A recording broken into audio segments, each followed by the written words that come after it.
فوری اپنا محاسبہ شروع کریں، فوری اعوذ باللہ من الشیطان الرجیم پڑھیں، فوری طور پر وہ دعائیں کہ جن کے ذریعے سے شیطان کو دور کیا جا سکتا ہے، بھگایا جا سکتا ہے، اس کے شر سے اپنے آپ کو بچایا جا سکتا ہے، فوری طور پر یہ کام کیا جائے۔ رمضان کا حق یہ ہے کہ اپنی چیک لسٹ بنا لیں، اپنی چیک لسٹ بنائیں، چھوڑیں دوسروں کو۔ دنیا کیا کر رہی ہے، دنیا میں کیا ہو رہا ہے، ایران کیا کر رہا ہے، امریکہ کیا کر رہا ہے، چائنا کیا کر رہا ہے، ہمارا سارا وقت اس میں گزرتا ہے۔ حکمران کیا کر رہے ہیں، ہم ایک پارٹی کے ساتھ ہیں تو دوسری پارٹی کیا کر رہی ہے۔ ہمیں ساری فکر اس بات کی جب رمضان آ رہا ہو تو ایک فکر ہونی چاہیے نا۔ وہ بڑی معروف حدیث ہے، آپ نے سنی ہوگی، محمد علیہ السلام کی وہ حدیث کہ جس میں اللہ کے نبی علیہ السلام نے ممبر اپنا رکھوایا اپنا، اور ممبر رکھوانے کے بعد جو ہے اللہ کے نبی علیہ السلام ممبر کی سیڑھیاں چڑھنا شروع ہوئے۔ پہلی سیڑھی چڑھے تو آپ نے آمین کہا، دوسری سیڑھی چڑھے تو آپ نے آمین کہا، تیسری سیڑھی چڑھے تب پھر آپ نے آمین کہا۔ صحابہ کرام حیرت زدہ تھے کہ یہ عمل اللہ کے نبی علیہ السلام نے اس سے پہلے تو نہیں کیا، یہ کام اس سے پہلے تو نہیں ہوا۔ جب آپ ممبر سے اترے تو صحابہ رضوان اللہ علیہ مجمعین نے سوال کیا، یاد رکھے میرے محترم بھائیوں، جہاں بہت ساری چیزوں کو دیکھنا ضروری ہے وہاں اپنے سوالات کا بھی جائزہ لیا کریں، وہاں اپنے اعتراضات کا بھی جائزہ لیا کریں۔ صحابہ رضوان اللہ علیہ مجمعین سوال کرتے تھے، ایک تو لا یعنی سوالات سے بچنا چاہیے، اپنے آپ کو زیادہ ہوشیار، زیادہ عقل مند، زیادہ پڑھا لکھا، زیادہ عالم اور زیادہ فقیہ ثابت کرنے سے بچنا چاہیے کہ میں لوگوں کے درمیان ایسے سوالات کرتا ہوں کہ جس سے میں کسی کو الجھا سکوں، جس سے میں کسی کو یہ ثابت کر سکوں میں اس سے زیادہ عالم ہوں۔ اللہ کی قسم یہ بھی بہت بڑی مصیبت ہے۔ سوال کس لیے ہوتے تھے کہ بات سمجھی جا سکے، بات سیکھی جا سکے، اپنا راستہ اس کو سیدھا کیا جا سکے، راہ ہدایت پر زیادہ مستحکم انداز میں آگے بڑھا جا سکے۔ یہ کام اس لیے کیے جاتے تھے۔ فوراً پوچھ لیا اللہ کے نبی یہ عمل کس طرح کا؟ اللہ کے نبی کیا فرماتے علیہ السلام؟ کون آیا تھا؟ جبریل۔ کون آیا تھا؟ جبریل۔ جب میں سیڑھیاں چڑھ رہا تھا تو پہلی سیڑھی پر جبریل نے دعا کی۔ یاد رکھ لیجئے، دعا مانگنے والا کون ہے؟ روح الامین۔ دعا مانگنے والا کون ہے؟ فرشتوں کا سردار۔ اور آمین کہنے والا کون ہے؟ آمین کہنے والا کون ہے؟ امام الانبیاء محمد رسول اللہ صلی اللہ علیہ وسلم۔ چھوٹی بات نہیں ہے، یہ بہت بڑی بات ہے۔ اگر آپ اس کو اسی وزن کے ساتھ دیکھیں گے تب آپ کو بات سمجھ میں آئے گی کہ دعا کون کر رہا ہے؟ جبریل۔ اور آمین کون کہہ رہا ہے؟ محمد علیہ السلام۔ جب آپ اس طرح سے دیکھیں گے تو آپ کو بات سمجھ میں آئے گی۔ اللہ کے نبی فرماتے کہ جبریل آئے اور جبریل نے دعا کی اور فرمایا اس آدمی کے لیے ہلاکت ہے کہ جس آدمی نے رمضان کا مہینہ پایا اور اپنے گناہوں کی بخشش اور معافی حاصل نہ کر سکا۔ یہ کس وقت ہوتا ہے؟ کہ جب ہم یہ ہدف حاصل نہ کر پائیں۔ حالی کس وقت؟ کہ جب ہماری توجہ کسی اور کی طرف ہوتی ہے، کسی اور کی طرف ہوتی ہے۔ اس کو دیکھو، اس کو دیکھو، اس کی نماز کیسی ہے، اس کا روزہ کیسا ہے، وہ زکوٰۃ پوری دے رہا ہے یا نہیں دے رہا، عالی اس میں فلاں ہے، اس میں فلاں ہے۔ یہ جب سے سوشل میڈیا اور میڈیا اس نے میرے محترم بھائیو ترقی کی ہے نا، ترقی کی۔ ہمارے ایک دوست ہیں بہت ہی اچھے، ایک آپ کہہ لیں کہ ٹی وی چینل کے بیورو چیف ہیں، تو میں انہیں کہہ رہا تھا یار اللہ سے ڈر جاؤ، وَيْلٌ لِكُلِّ ہُمَزَةٍ لُمَزَةٍ ہے جی۔ یہ جو ہے نا کہ ویل ہے ان لوگوں کے لیے اور ہلاکت ہے کن لوگوں کے لیے؟ بلائیے ساری عیب جوئی کرنے والے لوگوں کے گھروں میں جھانکنے والے۔ آپ اگر سورۃ الحجرات کو پڑھیں گے تو پورا انسانی زندگی کس طرح کی گزرنی چاہیے، اور جب اس کو آپ دیکھیں گے تو پتہ لگے گا کہ اللہ کہتا نہیں، اللہ کی قسم نہ کسی کی جاسوسی کرنی ہے، نہ کسی کی غیبت کرنی ہے، نہ کسی کی زندگی میں جھانکنا ہے، نہ کسی کے گھر کی فکر کرنی ہے۔ سب سے زیادہ فکر بندے کو اپنی ذات کی ہونی چاہیے۔ محمد علیہ السلام، صحابہ رضوان اللہ علیہ مجمعین۔ ہاں دعوت کا ایک سلسلہ ہے، اس دعوت کے سلسلے کو چلانا ضروری ہے۔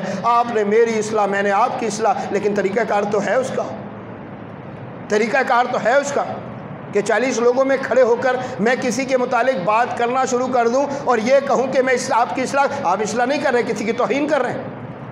آپ شیطان کو پورا موقع عطا فرما رہے ہیں، پورا موقع دے رہے ہیں کہ وہ اس بندے کو آپ کے مقابلے پر کھڑا کر دے۔ جب بندے کو یہ احساس ہو رہا ہے آپ کی بات ٹھیک ہے لیکن آپ کا انداز غلط ہے، آپ کا انداز لازمی طور پر غلط ہے۔ محمد علیہ السلام کی ترتیب دیکھیں گے، اللہ کے نبی علیہ السلام متعین کر کے کبھی کسی شخص کو بات نہیں کرتے تھے۔ اگر آپ نے درس دینا ہے، آپ نے خطبہ دینا ہے، آپ نے وعظ کرنا ہے تو بالعموم بات کرنی ہے، اور جس کے متعلق بات کی جا رہی ہوتی ہے اسے پتہ لگتا ہے، اس کو سمجھ میں آتی ہے کہ یہاں اس جگہ پر کوئی کمی اور کوتاہی میرے اندر موجود ہے، اور اللہ اس کو سمجھنے کی توفیق دیتا ہے اور اپنی اصلاح کی توفیق دیتا ہے۔ آپ بہت زیادہ ہمدردی رکھتے ہیں، بہت زیادہ محبت کرتے ہیں، علیحدہ مل لیں اپنے بھائی سے، وقت لے کر علیحدہ اس سے ملاقات کریں، اور پہلے اس کو یہ تمام تر گزارشات کریں کہ آپ میرے بھائی ہیں، میں آپ سے محبت کرتا ہوں، میری آپ کے ساتھ پوری ہمدردی ہے، یہاں اس جگہ پر یہ مسئلہ ہے، اللہ اکبر، آپ اگر اصلاح کر لیں گے تو انشاءاللہ آپ کا اس میں فائدہ ہے، یہ بات کر دی جائے۔ اس کے بعد بندہ جانے تو بندے کا رب جانے، آپ پر کوئی ذمہ داری نہیں ہے، آپ پر اس سے بڑھ کر مزید کسی قسم کی کوئی ذمہ داری نہیں ہے، لیکن ہم ذمہ داری لے رہے ہوتے ہیں۔ یاد رکھیں، سب سے زیادہ فکر اپنی ذات کی کرنے کی ضرورت ہوتی ہے۔ چیک لسٹ بنا لیں، میں بھی بنا لوں، آپ بھی بنا لیں، ہاں جی، باقاعدہ اہتمام کریں۔ کوئی اٹھائیں پین کاپی، اور پین کاپی اٹھا کے 1 نمبر 2 نمبر 3 نمبر 4 نمبر، ہاں جی، ان ساری چیزوں کو دیکھیں گے، میرا عقیدہ اس کی کیفیت کیا ہے، توحید اللہ رب العزت کی اس کو کس طرح سے سمجھنے اور ماننے کی ضرورت ہے۔ میں اس کو دیکھوں گا، میں قرآن پڑھوں گا، میں وہاں سے سیکھوں گا اور سمجھوں گا، میں محمد علیہ السلام کے فرامین سے سمجھوں گا۔ ہاں جی، 5 وقت کی نماز میرے رب نے میرے اوپر فرض کی، میری نماز کی کیفیت کیا ہے، ہاں جی، میری جماعت کی کیفیت کیا ہے، نماز میں کھڑے ہونے کا میرا طریقہ کار کیا ہے، میری نمازوں میں پورا خشوع اور خضوع موجود ہے یا نہیں، اس کو میں لازمی طور پر دیکھوں گا۔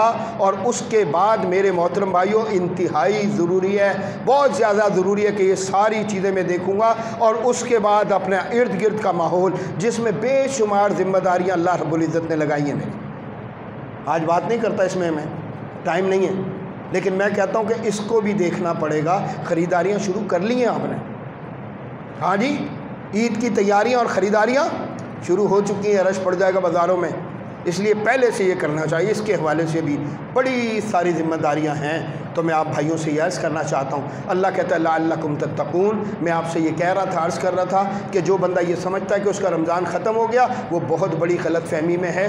شوال شروع ہوتا ہے، رمضان ساتھ چلتا ہے، رمضان ساتھ چلتا ہے۔ اگر میں اپنی اصلاح کرنے میں کامیاب ہو چکا ہوں، اگر میں اپنے معمولات کو بدلنے میں کامیاب ہو چکا ہوں، بہت ساری ایسی چیزیں کہ جو مجھے حاصل نہیں تھی میں نے حاصل کر لی ہے۔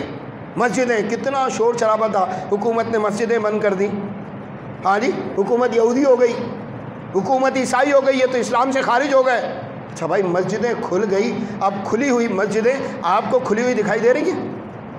آپ کو فجر میں کھلی ہوئی دکھائی دیتی ہیں، ظہر عصر میں کھلی ہوئی دکھائی دیتی ہیں؟ آپ کا رخ مسجدوں کی طرف بڑھ گیا ہے، آپ کی محبت مسجد کے ساتھ زیادہ ہو گئی ہے، آپ زیادہ مسجد کے ساتھ جڑ کے وہ مقام حاصل کر چکے ہیں کہ جس میں اللہ کے نبی علیہ السلام ارشاد فرماتے ہیں، قیامت کے دن اللہ کے عرش کے سائے کے علاوہ کوئی سایہ نہیں ہوگا۔ 7 قسم کے لوگ ایسے جن کو اللہ رب العزت اپنے عرش کا سایہ عطا فرمائے گا، ان میں سے ایک وہ ہوگا جس کا دل مسجد کے ساتھ اٹکا ہوتا ہے۔ اگر تو یہ ترتیب درست ہو گئی ہے، اور میں بہتری کے ساتھ جو ہے باقی وقت گزارنے کے لیے اپنے آپ کو تیار کر چکا ہوں، تو رمضان میرا کارآمد ہے۔ ہم انشاءاللہ تیاری کریں گے،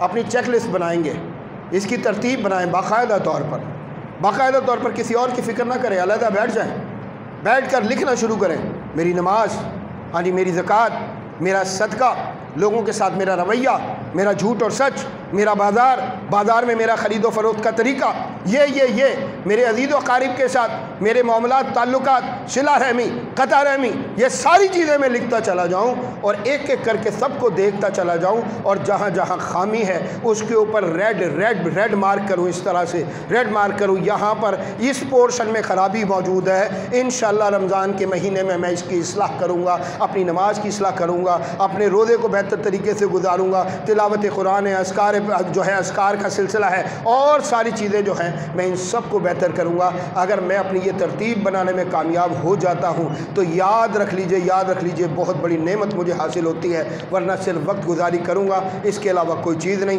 اللہ ہم سب کو عمل کی توفیق عطا فرمائے۔ اللہ نے جتنی زندگی دی ہے وہ اللہ کی فرما برداری میں بسر ہو۔ اللہ رب العزت ہمیں اسلام کے مطابق، دین کے مطابق، شریعت کے مطابق اپنی رضامندی کو حاصل کرنے کی توفیق عطا فرمائے۔ اللہ نے جب تک زندہ رکھا ہے تو زندگی اسلام پر ہو، اللہ جب موت عطا فرمائے تو شہادت کی ہو۔ وَأَقُولُ قَوْلِي هَذَا أَسْتَغْفِرُ اللَّهَ لِي وَلَكُمْ جَزَاكُمُ اللَّهُ خَيْرًا كَثِيرًا۔